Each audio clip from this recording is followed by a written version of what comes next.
What is now being considered is what could be done in order to lift the embargo. We have a deadline, that is the end of May, and by then another meeting will be held. A Foreign Affairs meeting of Ministers for Foreign Affairs will meet in Ireland so that we look at all the consequences of the lifting of the embargo.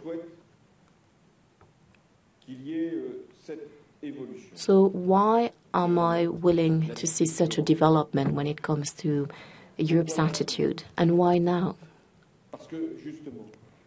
Precisely because it's been 2 years.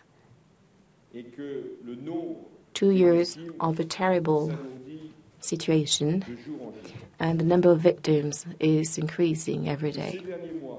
Over the past few months, no political solution has been found, notwithstanding all the attempts undertaken by the mediator, Mr. Ibrahimi, as well as the bilateral discussions, the meetings of the Security Council. Nonetheless, nothing has been obtained from Assad's regime. Lastly, there has been a third development. This is precisely the recognition by most of the international community of the coalition. The coalition recognizes the legitimate representative of the Syrian people. If you add to this the arms that are being delivered by a number of countries, including Russia, let us be clear about it, arms delivered to Bashar al-Assad and his regime, from there we have to draw all the conclusions. And I consider that Europe should take this decision within the coming weeks. This is being requested by the coalition, but not only by the coalition. The coalition, given that there are no political solutions at the moment, even though the military pressure could revive the political solution.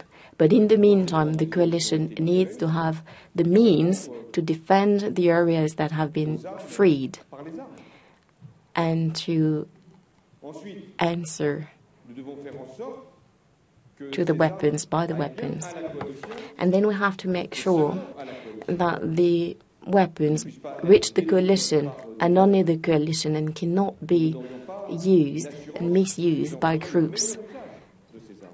If we can have no guarantee that these groups would not necessarily make the best possible use of these weapons, then we have assurances that they can control these weapons.